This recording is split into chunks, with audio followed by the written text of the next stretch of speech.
Well, we're going to have some fun today talking about people, their characteristics, their personality, and just how kind of crazy each of us is.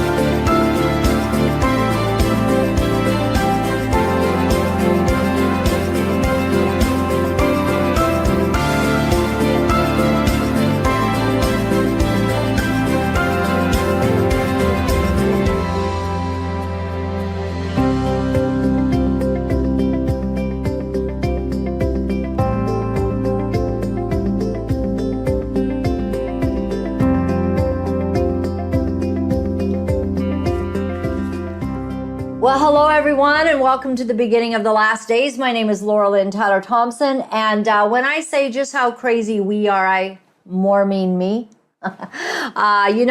It's been fun. I said to my husband, "Do you think I'm a little bit crazy?" And he said, "Just a wee bit, like just the smallest portion." And so I think I'm a little bit nuts because I was saying to someone just today, I had a conversation with a great girlfriend. And I said, it is very difficult for a man to be married to somebody that feels this drive with a high call on their lives. And I said, just ask my husband. Like, it's difficult because, there's not a day that I'm not waking up and kind of like, shouldn't we be doing this and this? And what does God, Lord, what are you saying?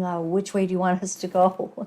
And God is so good. And I remember I think I told you guys this story once, but for those of you who didn't hear it, I was a little bit disconcerted with myself. And I thought, I'm a very unusual type, and I was, feeling some frustration about that. And it was early morning and I was just saying, why am I like this? And why am I like that? And I was dealing with some things that were going on. And why do I just insist on saying, do I have to be so bold? Do I have to, maybe there's a time to just be silent and you should use that opportunity more often, Laura-Lynn. And I literally felt in that moment, the Lord's voice saying, I made you exactly the way that you're supposed to be for what you have to do. I've made you exactly the way you're supposed to be. And that made me feel like right in that moment, I had a smile. I knew that was the Holy Spirit. I did not hear it audibly. People hear God audibly, and I wish I was one of them, but I've never heard that. But I do hear it in that internal place that God gets to speak if we're quiet enough to listen. And so you are going to love today. Today is all about you. It's about how God made you.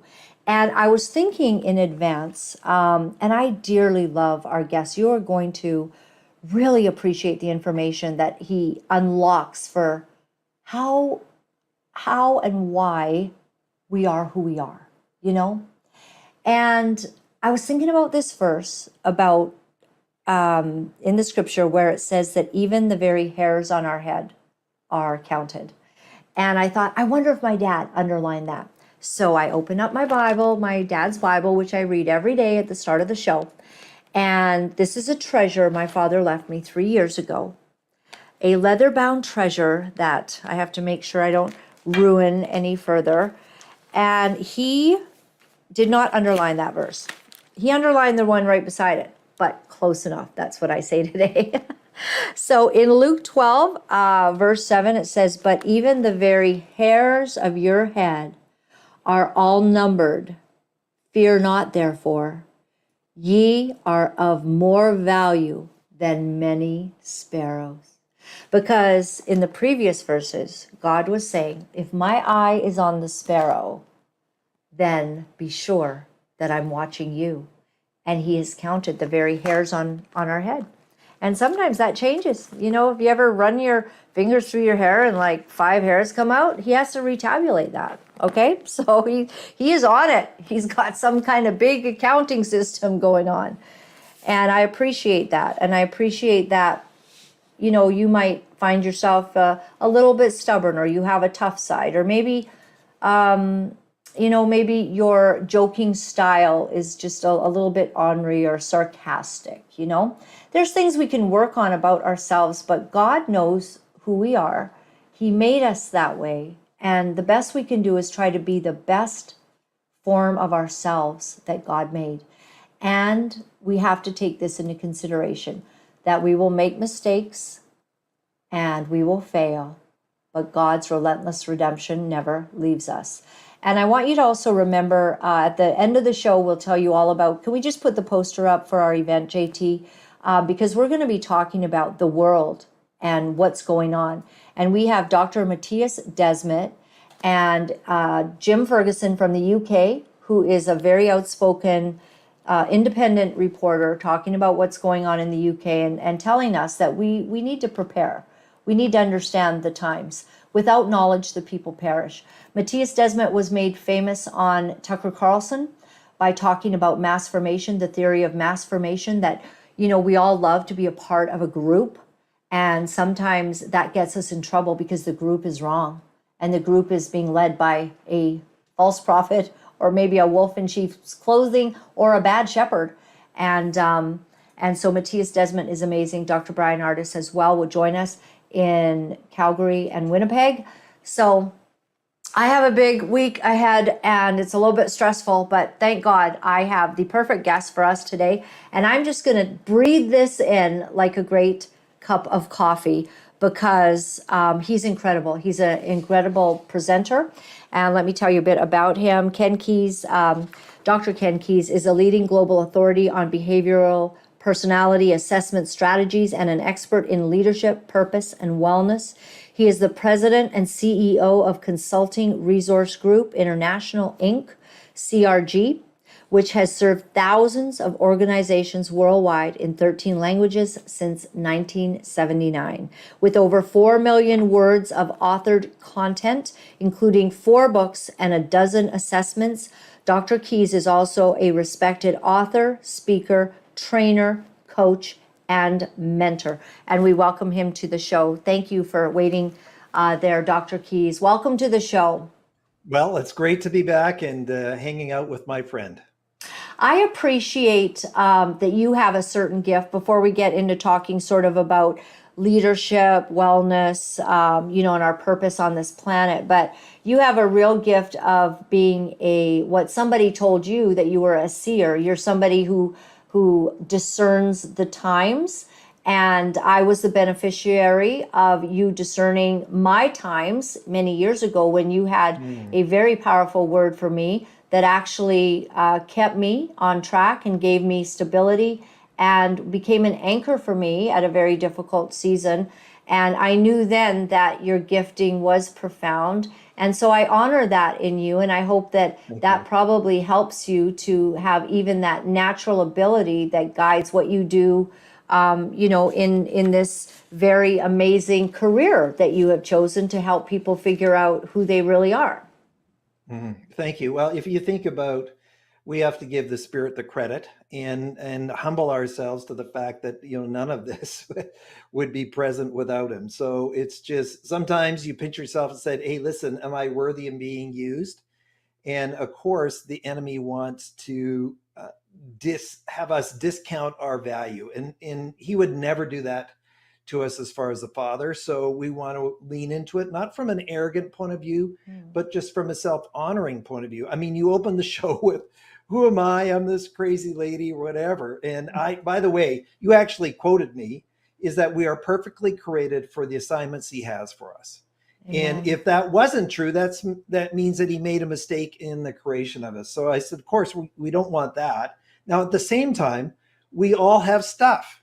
And so we have things that we need to do with. So our greatest strength can also be our greatest weakness. And this is part of what we teach now for 35 years personally, in the company now for 45, is how people can be conscious, awake, and aware of who they are and what are my strengths, what do I bring?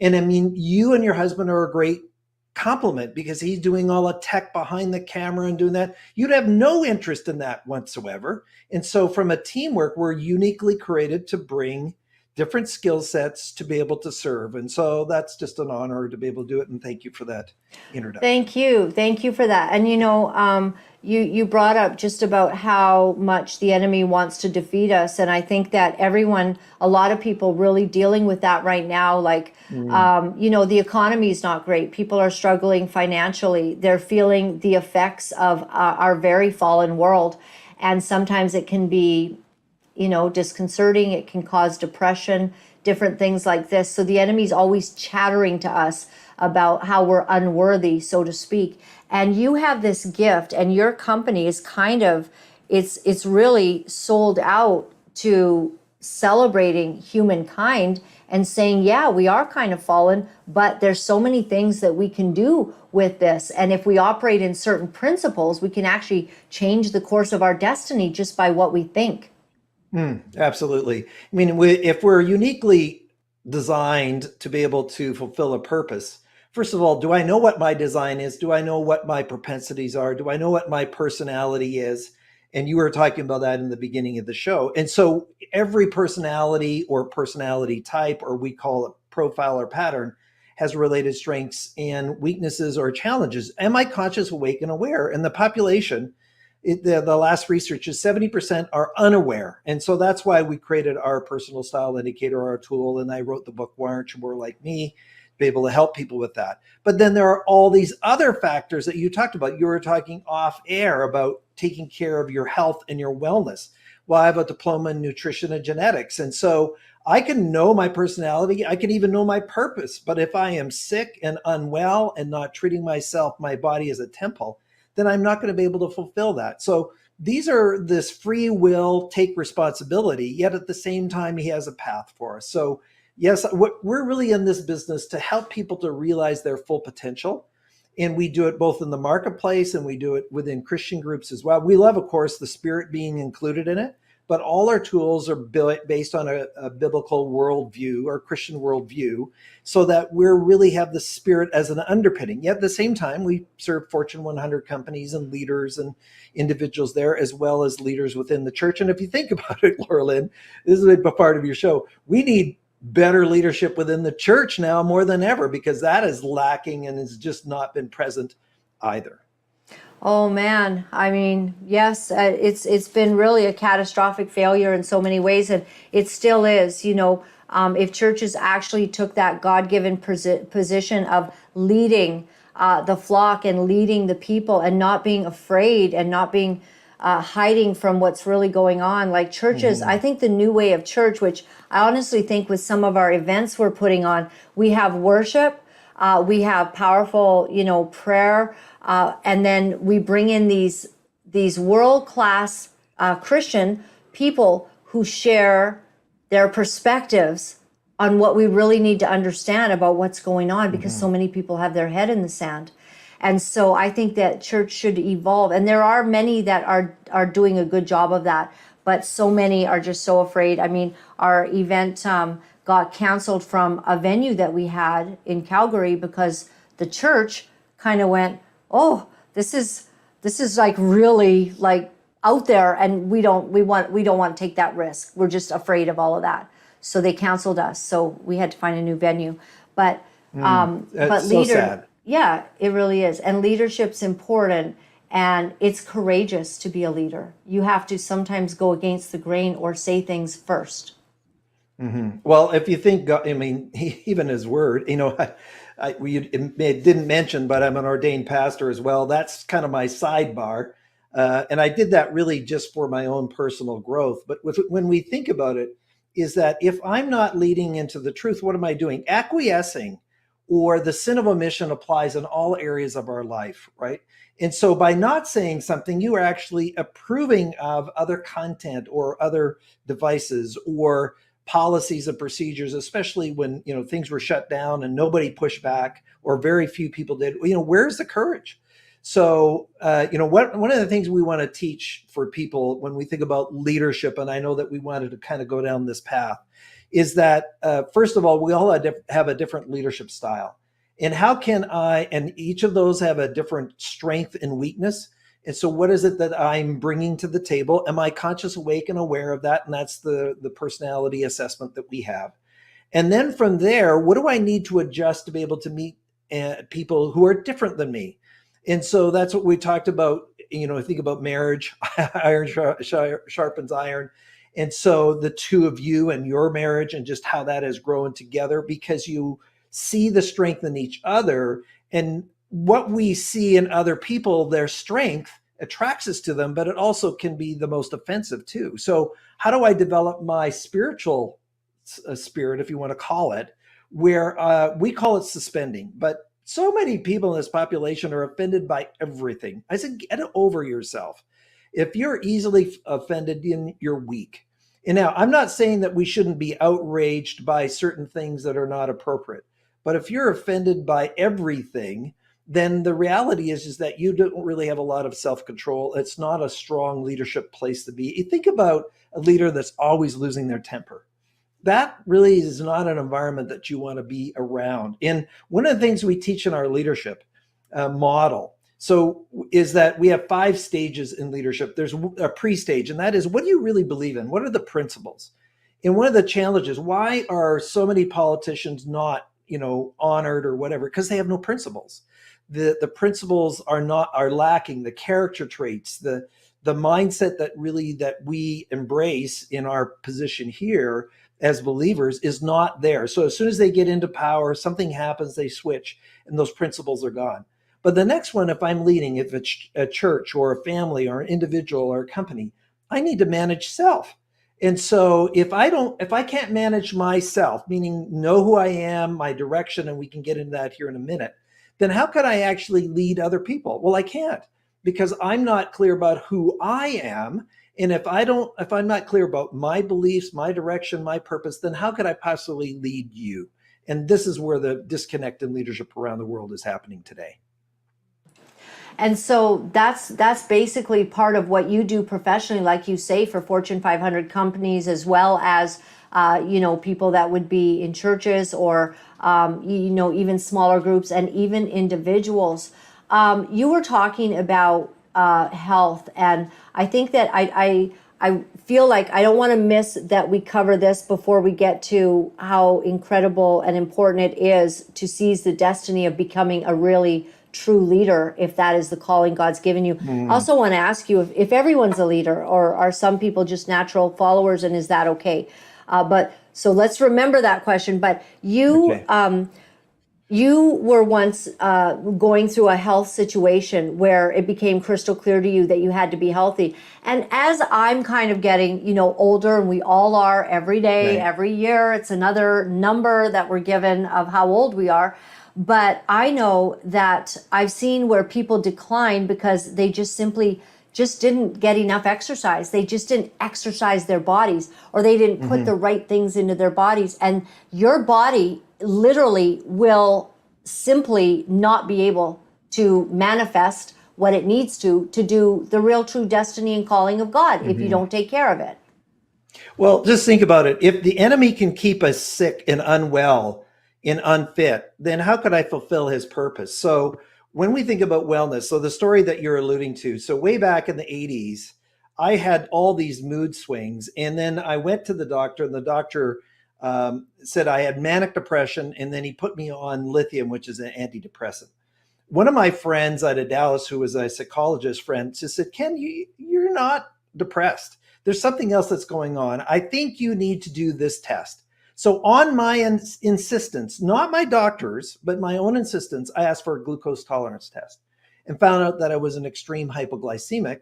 And I was medicating myself with all the sugar and Coke and soda drinks and whatever, liters and gallons of it every day to try to manage my mood. When I quit the sugar, then my depression alleviated. So right now in North America, the 3 most unhealthiest countries in the world are Canada, Mexico, and the US. Trifecta, North America.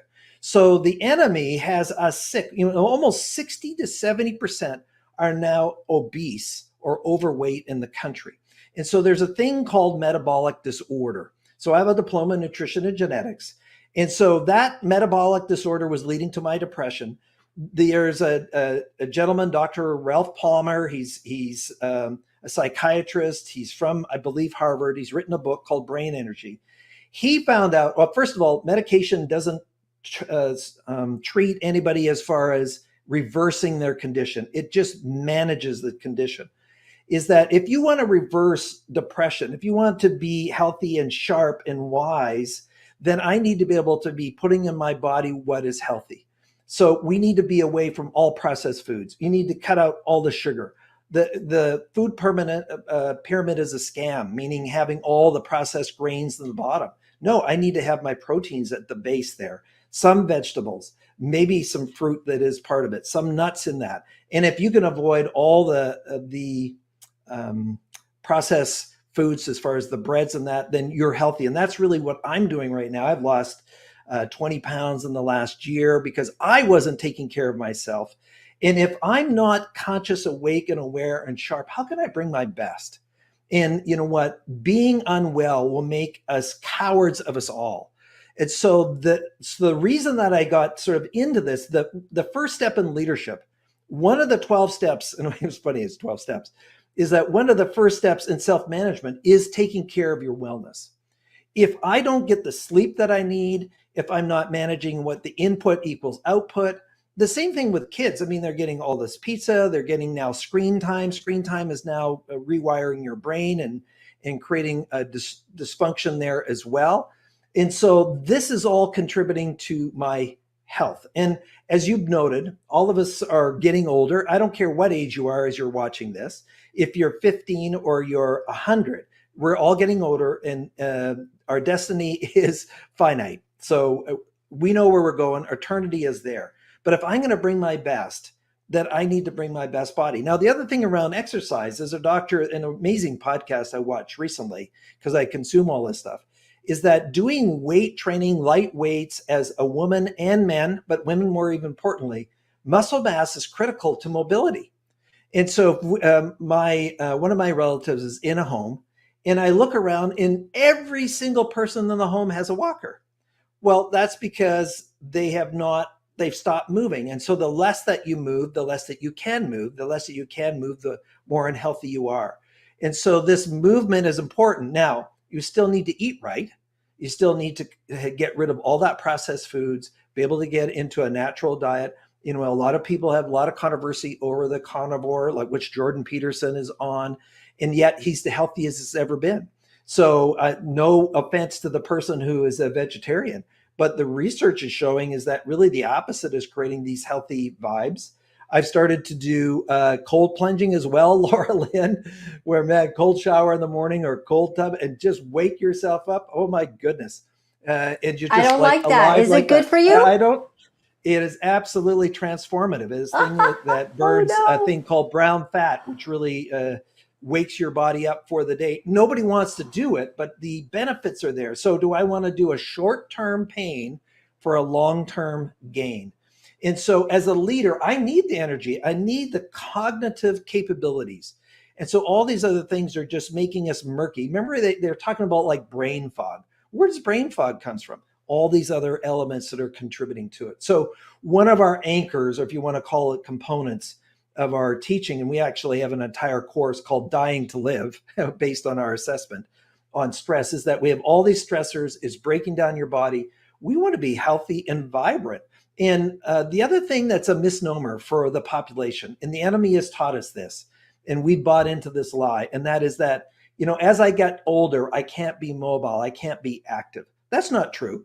I just actually came back from a seniors game competition where I was playing tennis with my doubles partner in men's and also with my wife. But one of the people that was on the stage, Laura-Lynn, you'll love this, 103 years of age, doing 16, 17, 18 laps in the pool without, you know, stopping. She's now set some world records. And she got up on the stage and she got up out of her chair. She didn't need help. She went over to there, received her award, went sitting back down. Why is that? Because she's been active. She's moving. So when we start saying, well, okay, when you get this age, this is going to happen, you don't need to accept that. In other words, to be disabled before I go is a choice. It is something that does not have to happen. Yes, we need to take care of things, and injuries can occur.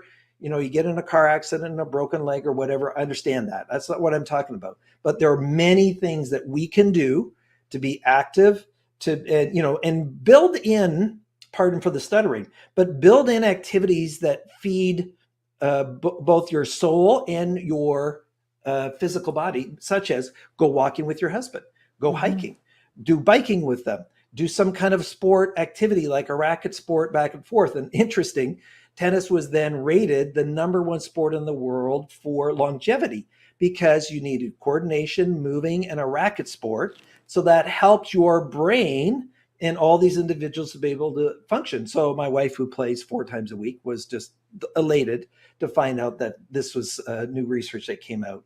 And the other one that's linked into this, and God's word is clear about this, is that relationships matter. So relationships, meaningful relationships, contribute to our longevity almost as much as anything else. So I'm in a nurturing, so this is where you have a small group, you have a community, a group of like-minded believers that you can connect with, that you can just nurture one another, that you can develop one another. And this is part of this leaning in and being vulnerable. If I'm going to be a leader, a lot of times leaders don't want to share where they're really at. I mean, you've been open in your show, Laura-Lynn, about that life has happened to us. We've had these events. I've had, traumatic sort of situations personally as well. But we come out through that other side and say, okay, I'm going to be vulnerable about it. I'm going to be open about it. I'm not going to be secretive about it. And that's going to nurture me and make me a better leader too, because I'm going to be authentic. There was some research around what was the highest level of sort of connection that you can have with other people. And that is when people are authentic. And why is it that when those of us that have a spidey sense, so that I have this gift of, so prophetic gift and the word of knowledge, is that why is it that when politicians are speaking, my spine and just this creepiness that's going over me because they're not being authentic. They're not telling the truth. And it's just vile all over your body when you're paying attention to that. We don't want to be one of those individuals. We want to be a leader that's being authentic, being real. Now, at the same time, there are some people that share too much. Hey, we got to manage that, right? We say, okay, it's time to shut up here. Too much information. That's the other side of that, where we're managing self and said, okay, I'm open. Well, no, that's too much openness. So just chill on that. TMI. Yes. I just appreciate you sharing all of that, because it's amazing how much food has to do with our mood and being healthy and how it manages everything. And also just making sure you don't have parasites in your body, which we found out that we all have a lot of parasites, and just taking care of that, such an easy thing that we talk about on this show. But so into leadership then, is everyone a leader, or would you say you're training leaders more in your organization because you end up dealing with them in companies and they call you in to make people the best they can be?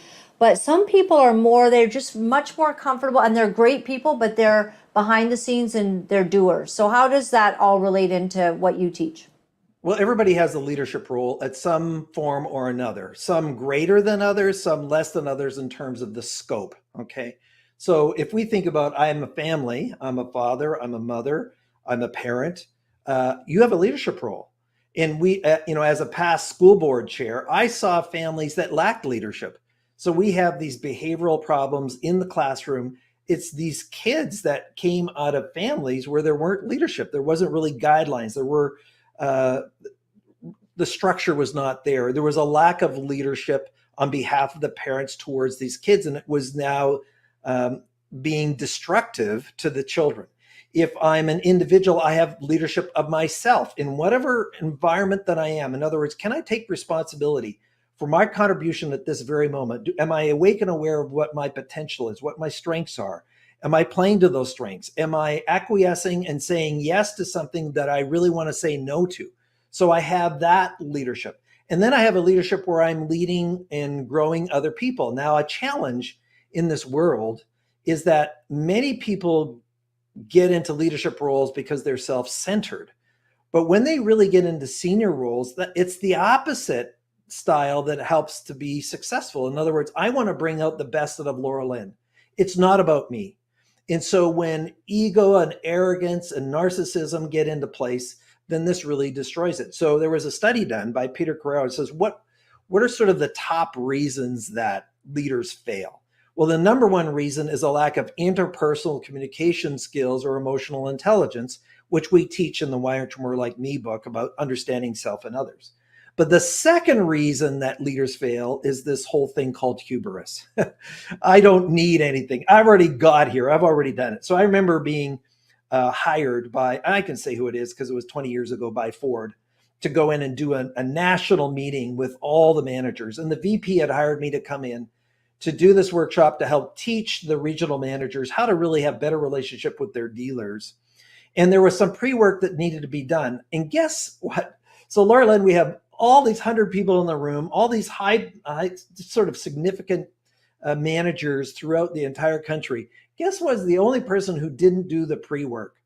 And that was the vice president who hired me. And so he didn't do the pre-work. He walked out of the room. What do you think that did to the entire session? When the person who was telling every one of these regional managers what to do, and he didn't do the pre-work. That's an example of how not to be a leader. So this whole area of hubris, of arrogance, when I get to this point, I don't need it. No, you need it more. The higher up that you go, the more that you need it. I was fortunate enough to have a connection with Marshall Goldsmith, who was the number one executive coach in the world. So he wrote a book called What Got You Here Won't Get You There. And he says the number one leaders in the world, the Fortune 500, he would be coaching them. And he was teaching them how they could learn how to shut up. Because you want to be the smartest person in the room. You stop it. A leader is really drawing out the expertise. You want to hire people that are way smarter than you. And you're really an orchestra leader, a conductor of trying to bring out the talent of Laura-Lynn on her show, or Ken is when he's doing the training, or somebody else as far as just nurturing in the customer service area, what it might be. And the interesting thing is that, and I want to transition here, this is so true in the church. There have been so many, the amount of pastors who maybe know the word but aren't leaders is staggering. It's just, it's sad, where, I can think of 2 or 3 examples where the pastor they needed to control everything, and all the people who had significant contribution to that congregation, they left because they're A players. So what happens when you have a poor leader? The best candidates, what I call the A talent within the pool, they leave the organization, even if it's a church, and they go where they're appreciated, where they're embraced. Now, this is not that they're better than somebody else. So here's the difference. You want to have confidence as a leader, but you don't want to have arrogance. Confidence is that I feel confident in who I am. I value you. I value myself. So I'm not discounting myself. But arrogance is I'm better than you. And we don't want to be sitting into that space. Now, in the defense of many leaders who are failing, where have they been taught? So one of our other books is Deliberate Leadership, which I co-authored with Dr. Mitch Javidi. And Mitch is doing law enforcement training throughout mostly the US. And I remember doing a workshop with him with one of the sheriff's departments. And there was an individual in the room. He had been with law enforcement for 16 years. He had been with a major city in the US, the 5th largest city in the country. And I said, how much leadership training have you had? And he says, absolutely zero. So you can see these incidents that happen in law enforcement. And that's because they've never been trained on leadership skills. They don't even know that they don't know that they don't know. So when I manage self, that's one set of skills. But the next one is what we call interpersonal skills, Laura-Lynn, where how can I communicate with you? Can I ask questions? I don't know if you've ever had it in your situation in your marriage. Have you ever had misunderstandings? Never, right? So where did the misunderstandings happen? Because you thought that person said this is what you understood, but that's not what I said. And so basic interpersonal communication skills is not present. The other thing that happens with leaders is they believe that telling you is an agreement to behavior. No, it isn't. Leadership is getting agreement from you for the behavior. And a lot of leaders say, well, listen, Laura-Lynn, do you know that we started at 8 o'clock on this show? Yeah, I know that. We think as a leader that you've agreed to it. No, you haven't. You've just said, I know it is. I haven't said I'm going to do it. So most leaders completely miss what we call step 3, which is the coaching and accountability. And if I'm struggling as an individual, can you help me go through a process to resolve it rather than telling me what to do. If I own the issue, if I own the resolution or the solution, then I more likely then do it. And now I'm going to be this coach. Why do great athletes have a coach? I'm helping you to bring the best out of you. I'm going to give you feedback. I'm going to give you understanding of what's going on, what's happening, so that you can get to the next level. Most, I would say the majority of leaders, there was a study done in Canada, said, what percentage of people believe that their leader is incompetent? It was 70%. I imagine if we went to the leaders around churches and whatever and say, what, we're not going to have 70% said, hey, listen, I don't know what I'm doing. You just happen to be lucky to get the job. And so this is where, development takes time. People want to be able to do this instantly. I mean, your skill set in leading this show, Laura-Lynn, how many years did you do the 700 Club? How many years did you do other components? And you're feeling confident about it. I've done 3,000 presentations over 35 years. I sucked in the beginning. I didn't even know that I was that bad till now that I'm here 33 and a half decades later. You say, oh, wow, okay, I have grown, I have matured, I have experience, I have insight. And this is where a lot of cases people miss it as a leader. And in some cases not their fault, but they also need to lean in to develop. So a part of it is just being very intentional about learning about these leadership qualities and about yourself. How many, like I look at what's going on with the United States Secret Service and the total mayhem and chaos down there. It sure seems like they could use some leadership training, and maybe the Ken Keis program would be right for them, but maybe there's so much deception there. I don't know what's happening, but just not handling things the way you would think it should be done.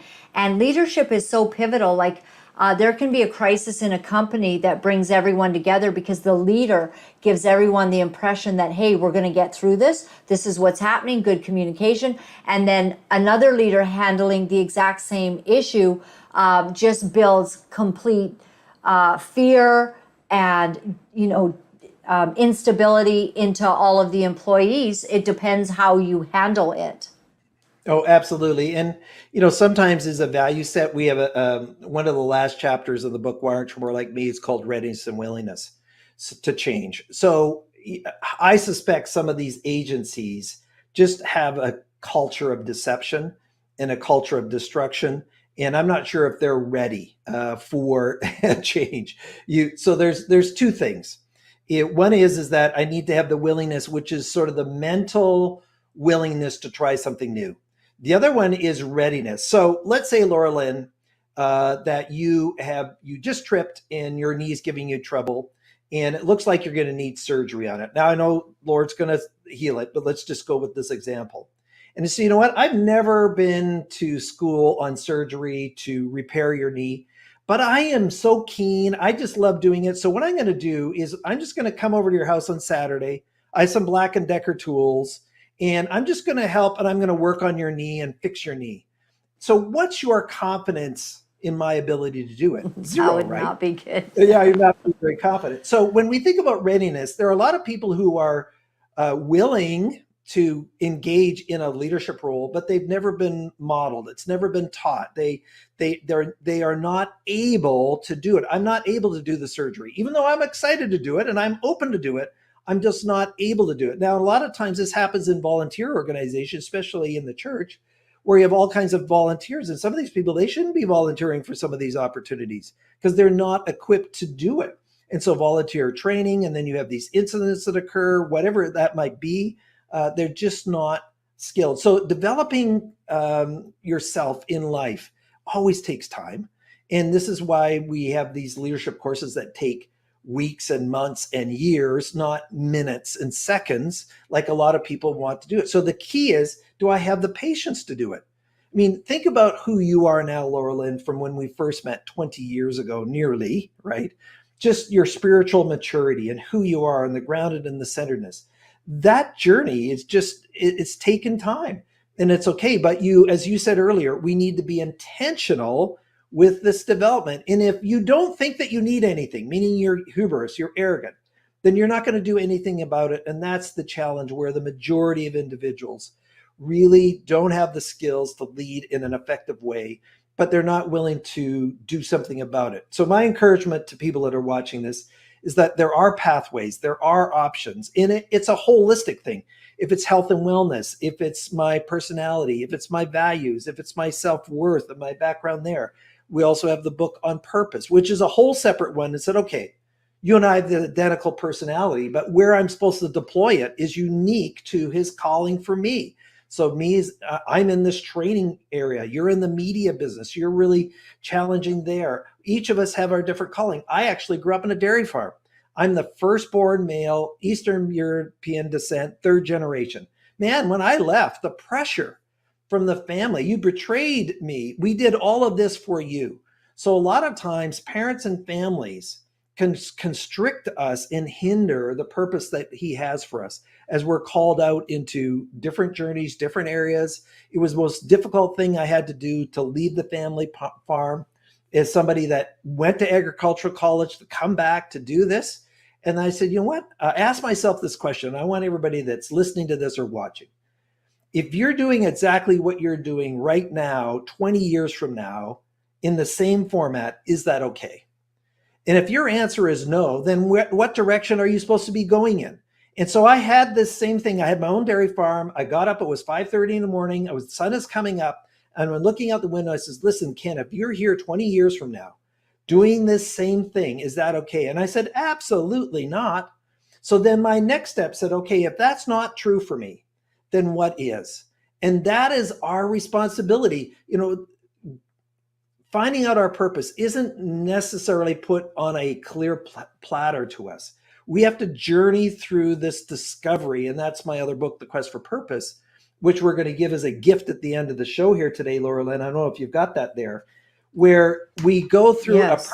And I did this way back in 1989 when I got and went into this industry. And I did the journaling and I started to pay attention to the clues that my life was leaving me and what God had done in my life, and said, I like doing this. This is not so much an application. And when he calls you out to this area, I've always enjoyed speaking, as you have. And even when I was 16, I was MC at banquets because people said, Ken, we enjoy your humor. We like you to lead this group. And so here's all these adults that are way older than me, and I'm being the MC of these events. And I loved it. And then eventually, a decade later, moved into this has been my profession now for 35 years. I'm just thinking about how your dad, and your mom, like our family business, like, aren't you going to be doing your family business, and you basically said, that's not my calling and I'm going to pursue something else. And I've told this before on my show, but when I told my mom I've received a call from God to go on television and talk to people about God, she told me, as a seasoned missionary woman, she told me this exact sentence: well, don't give up your typing skills. And I was so shocked. She was not joking. She was like, I hear you. God's called you to television, of course, but please don't give up your typing skills. And she wanted me to be a stenographer, and I still don't know what that is. But the thing is parents and your surroundings have ideas about who you could be, who you should be. Spouses might even have that. They might be pressuring you into, I think you should do this, or, acquaintances and life people that are in your vicinity.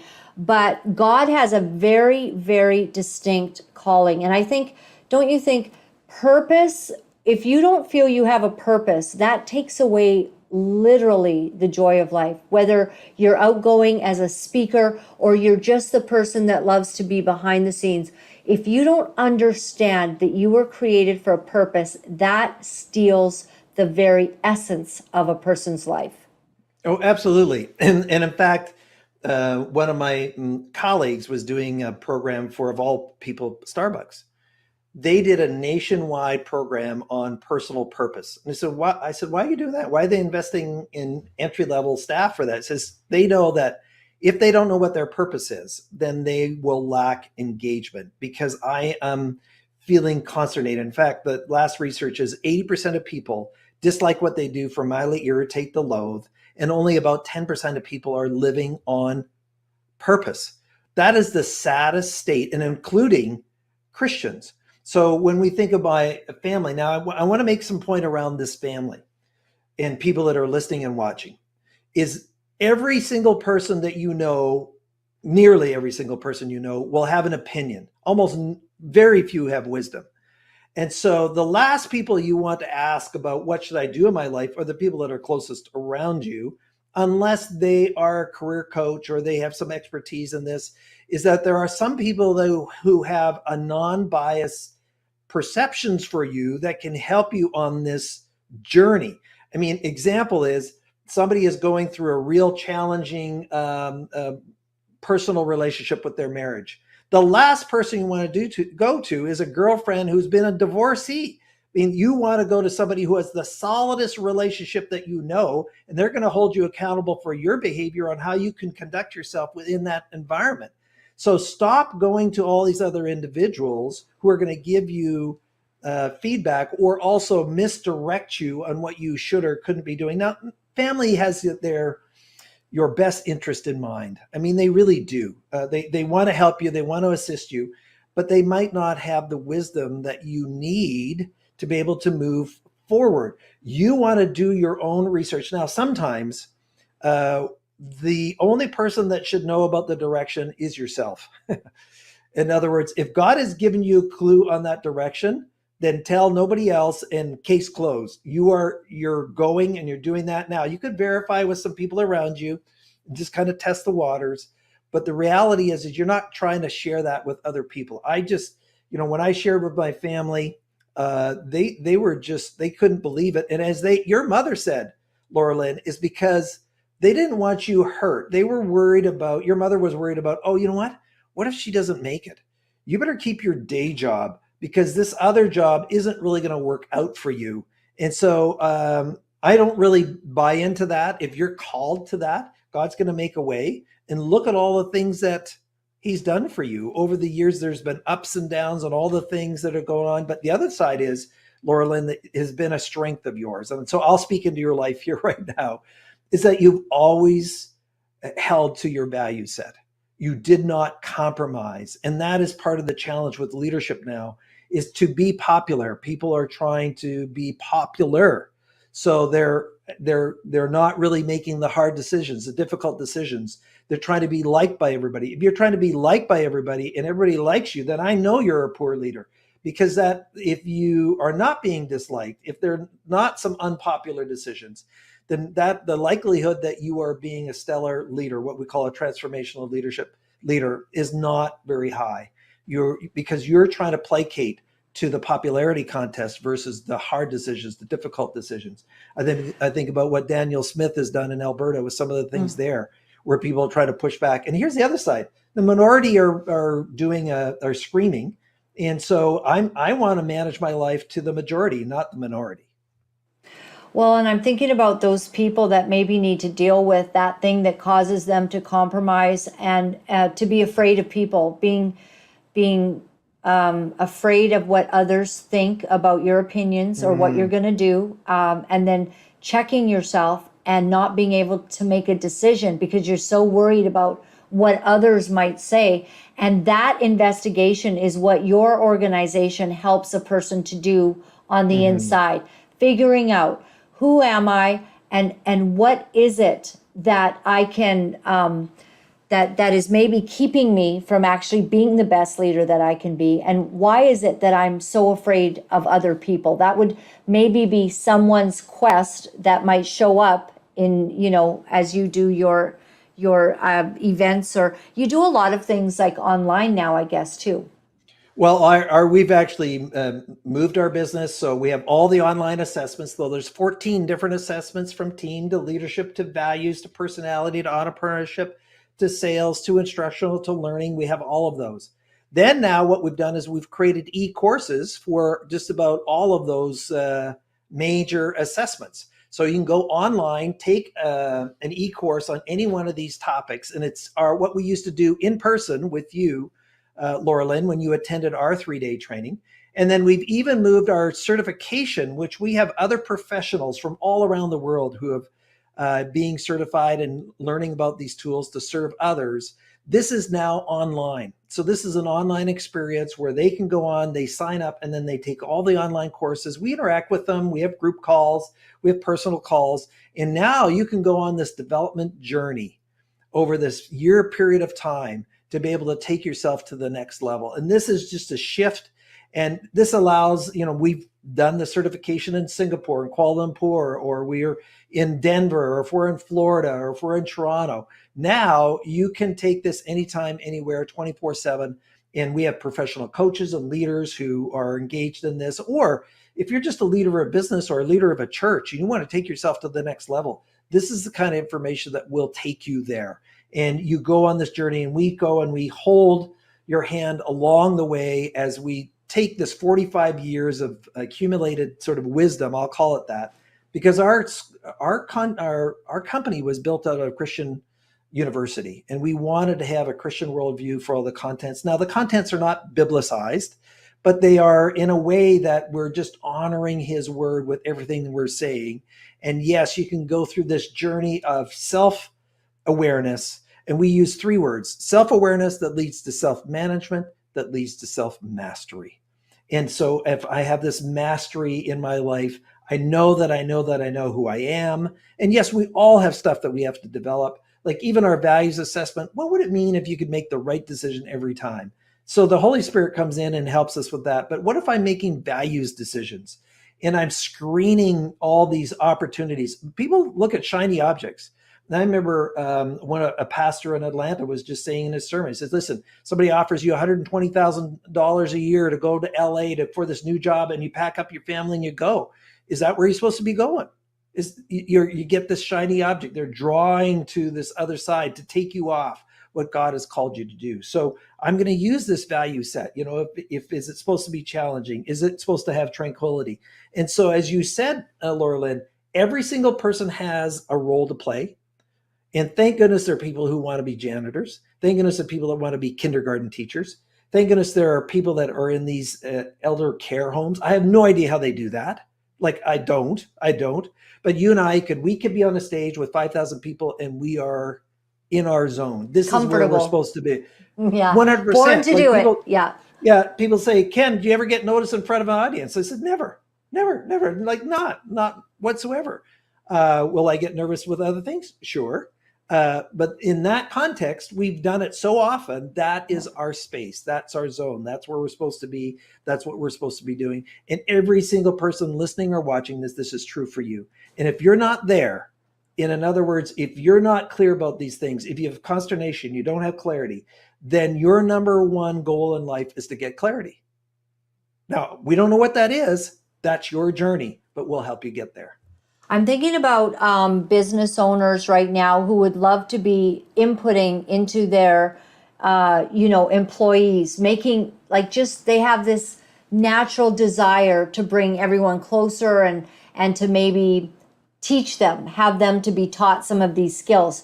This would be a great place. So it's crgleader.com, and we've been highlighting it under your name graphic here the whole show. But crgleader.com, business owners might want to invest in their employees, because a happy employee, a fulfilled and a purpose-driven employee is a good employee. Oh, absolutely. And it's interesting how a lot of business owners don't invest in their team, and they wonder why the team isn't improving, or they're not investing in themselves. And this is something that's ongoing. There's another research is that those people that are most happy in life and most effective are continuous learners. They never stop, right? I mean, even from a biblical point of view, Laura-Lynn, somebody said, well, I read the Bible once, I don't need to read it again. Right. That's ridiculous. It is this constant, revelation that occurs and helps, and you have a different perspective every time that you go through it and you read the word. That is true for this as well, is that can I help my individuals that are working with me to be able to realize their full potential? And in some cases, it means that, I'm not staying here, Laura-Lynn, because I'm doing a disservice to myself and you, because I'm miserable. You're miserable because I'm not doing a good job. Okay, so then as a result of this awareness, then I'm going to move on and we'll find somebody that's a better fit. So rather than operating in fear, we're going to operate in intentionality. And so absolutely, business owners, leaders of churches, are you investing? I know that I'm doing a leadership retreat for Apologetics Canada, where the young leaders are coming through, and we're going to go through the personal style indicator, because Dr. Andy believes that this is so important for the young people to get clear about who they are. Yes, accepting Christ is our foundation for us, but how has he created us? What's the uniqueness? What am I bringing? What are my strengths? What are some of the challenges? How do I mitigate those? How do I work with somebody who's different? How do I lean into them? How do I help them? How do I adjust so that I am opposite of being self-centered? And then how do I actually say no to those things that are not serving me in a way that's playing to my strengths? And if I said, yes, I'm doing a disservice to you and me, and can I know that ahead of time? And yes, I can, 100%. And so these are just joys to be able to work with people. I've done this workshop on the personality, the Why Aren't You More Like Me, 1,000 times, Laura. And I'd do it again. I mean, again, and again. And in fact, I still enjoy it. So when you're in that zone doing it, that it just nurtures your soul, because he's got you in the right place, or you are in the right place. Okay, now you mentioned something about a book that you so kindly wanted to offer. So what is that? Okay, so there's the download. You're going to my speaker site, kenkeis.com, KenKeis.com/LLTT. I don't know where I got that acronym from. Okay. Yeah, that's nice. It is our ebook of my book, The Quest for Purpose. So I Nice. wrote this a few years ago, and it's really reflective of the journey I went through in 1989, where we bring together narrative and questions. So there's some front end in the book that talks about mindset and character traits to be successful in life. Then we talk about some assessments that we want to recommend to you that will contribute to this journey of clarity. And then I have a whole series of activities and exercises in the book to say, here are the questions you have to find the answers. And so we actually get you to create an autobiography to say, what are the highlights in your life, the exciting parts of your life, the energizing parts of your life, and what are the pieces of the pieces of the puzzle that then create the puzzle that's for you. And we actually have an online course that goes with that as well, but we're giving away the free ebook. If you go to that URL, then you'll be able to get that free download, read that book. And if you want to learn more, then obviously we're available for those things as well. Okay. Wow, that's amazing. And thanks for offering that to the viewers. And I just think that the work that you do is so very, very important to find ourselves. I know for me, it was very life-changing years ago, like the questions. I happened to be there with your, your compatriot. He's the guy that I think that you wrote another book with. And yeah, Dr. Mitch Javidi. Yes. Yes. And we just had a really good time. And for months after that course, we kind of had really bonded. We were sitting together and we'd say, why am I here? Why are you here? We'd text that to each other at random times, and that was the big question. And it's so profound to explore, understanding that you're not insignificant, that every single person has been placed strategically for this time at this hour, that God has a purpose. And when you get that, when you explore that, and when you dare to believe it, because you actually have to suspend your personal thoughts of insecurities, unworthiness, thinking you've made too many mistakes that you can't recover. You have to suspend a lot of things in order to get into God's economy, which is that every hair on your head is counted because you are that significant. Absolutely. And I think we're in a society now where we're trying to get our meaning from external factors. And we're really, the only place that we can get meaning is from him. And he's got that for us, but we are responsible, because we have free will, to be able to determine with him what that is. He doesn't hide it from us. He hides it for us. And that's important for us to know, that if somebody says, well, I don't have a purpose, well, that's not true. You just don't know what it is yet. So, and you're right, Laura-Lynn. Now, the other thing that we want to do is that all things work to the good according to his purpose. So there are some things that don't work to the good because I went into my own path. I decided, oh, this isn't for me. And I didn't do my call or wasn't playing to my strengths. And I was just sort of breaking the pattern or the plan and doing my own plan instead of his for me. So in those cases, yeah, it's not working out as well for some individuals because they haven't leaned into it and they haven't done this work. They're not clear about who they are and those things that help them to be intentional. And I believe that the creation of our company was anointed and how it was doing the difference that it makes in people's lives. And we're just blessed to be able to serve people in this way. Well, I absolutely honor it. And I know that for a fact that it's very, very helpful and life-changing. So thank you for all that you're doing. Let's do this again. And everybody can go to CRG. Let me get it right here. CRG Leader, LEADER.com.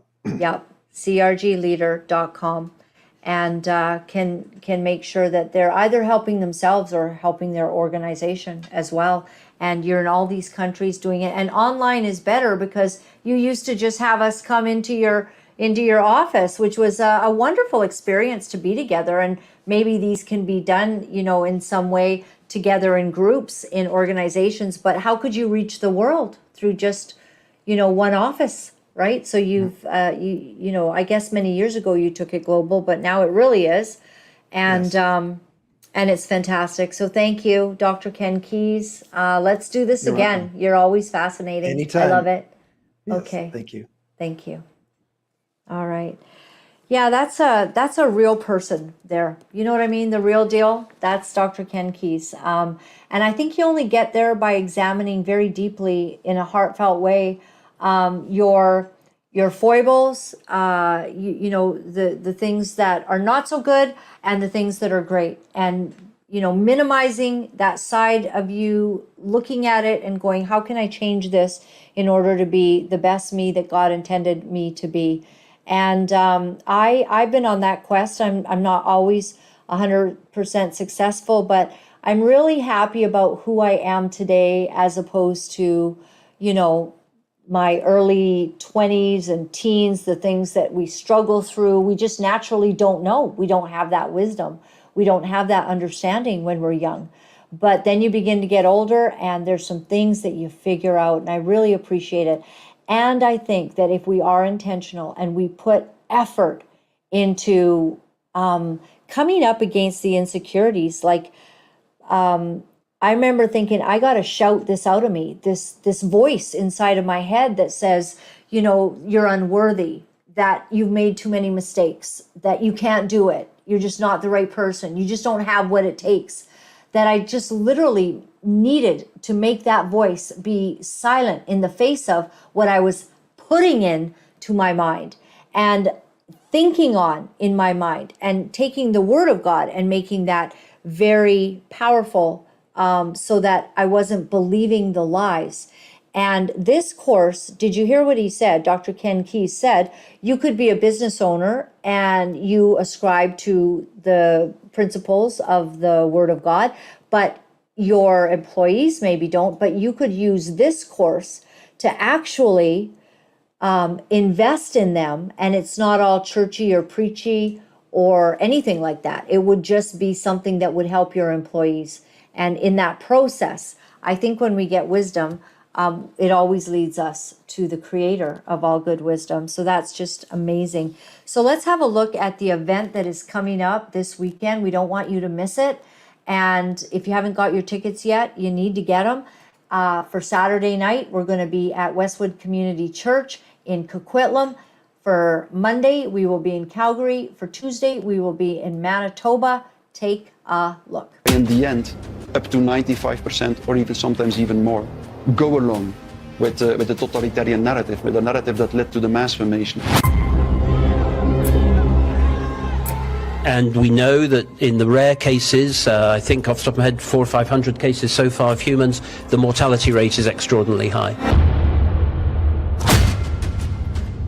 And what they're looking to do is to create a new one world order that they control. Poor little sweetie pie is not going to cough up some pathogen and make you sick. It's a psyop. It's an absolute psyop.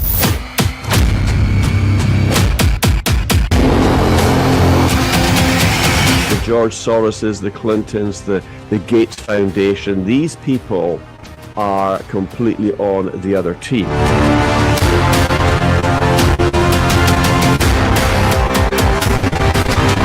Mass formation always becomes radically intolerant for dissonant voices. And in the end, they become so intolerant that they think it is their ethical duty, literally, to destroy each and everyone who doesn't go along with them.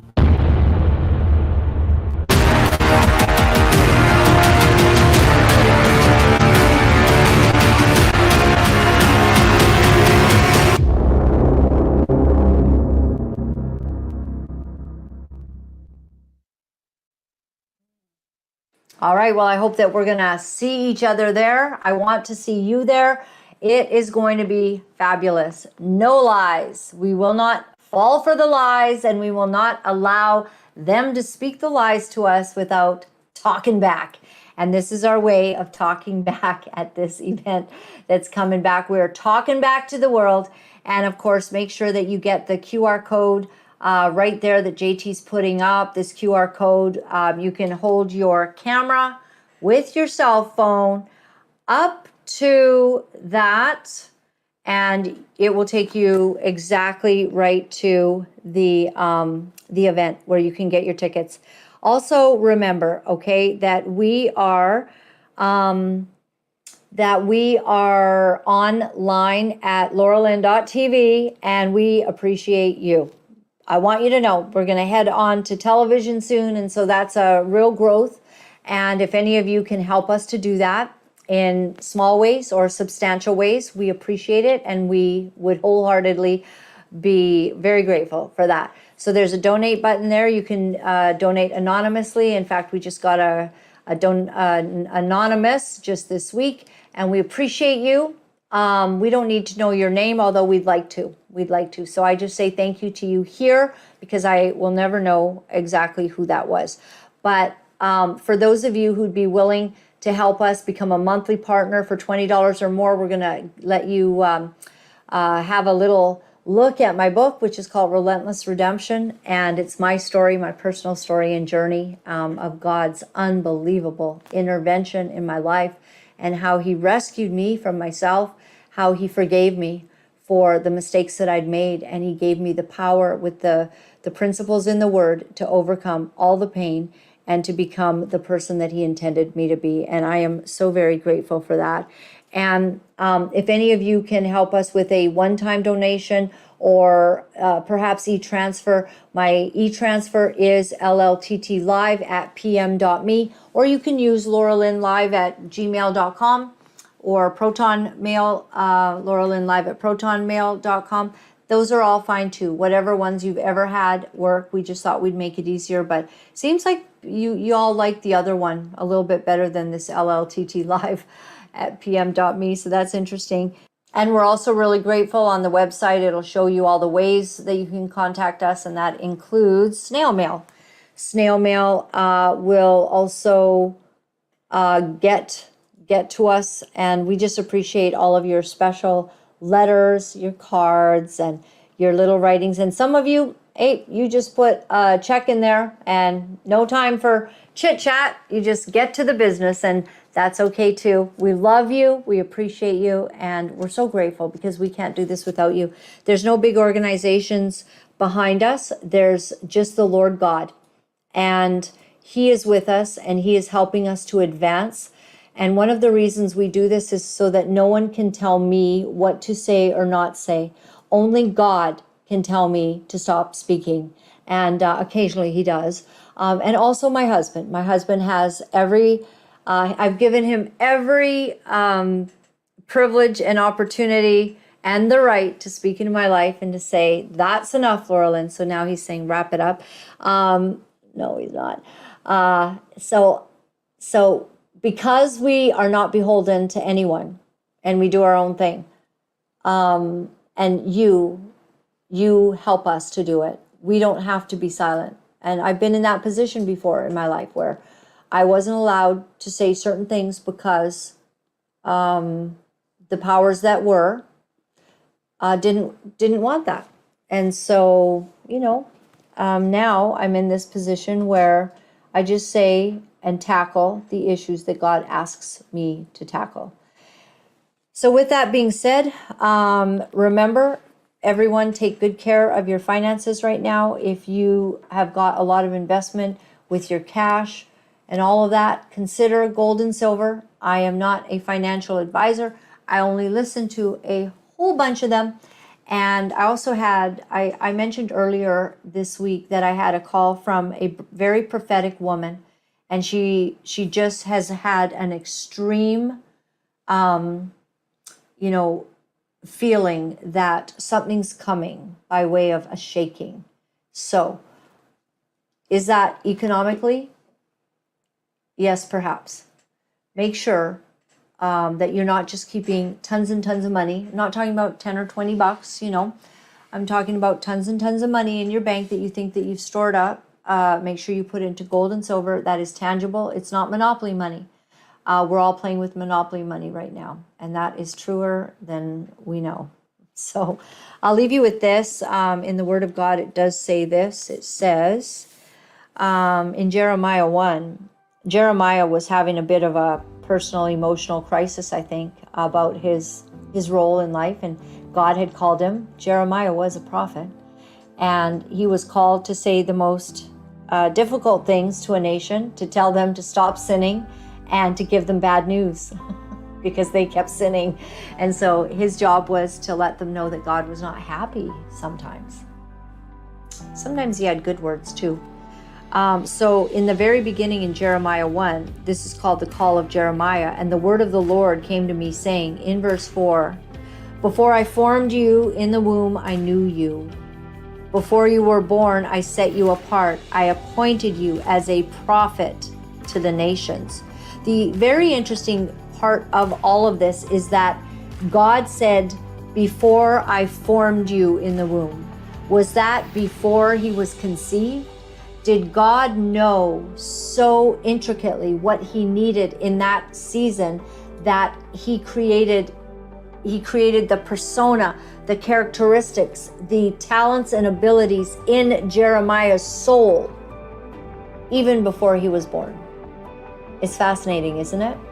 All the souls that are yet to be born on this planet, all handcrafted uniquely by God for a unique purpose. You are a one-of-a-kind masterpiece. There is no one else like you. God formed you so that you would be a beautiful vessel in his kingdom. There is no one that can do what you can do the way that you do it. All that weirdness about you, it's all good. God made you that way.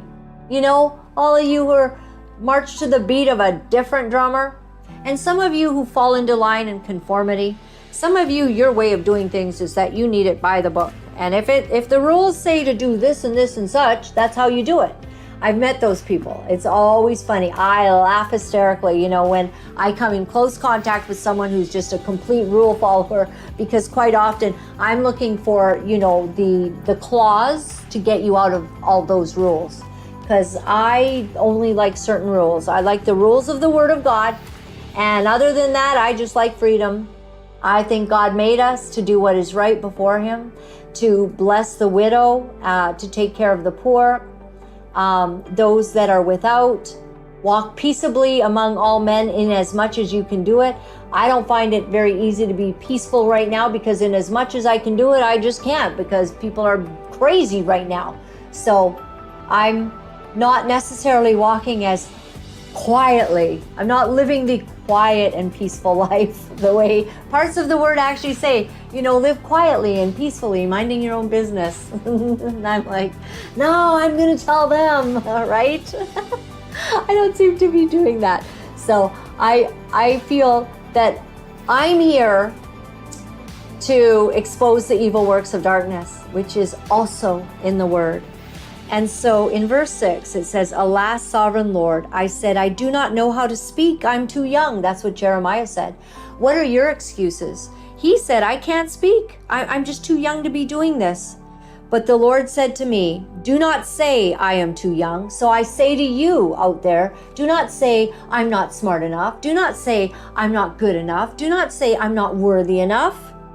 You must go to everyone I send you to and say whatever I command you. Do not be afraid of them, for I am with you and will rescue you, declares the Lord. Amen. See you soon.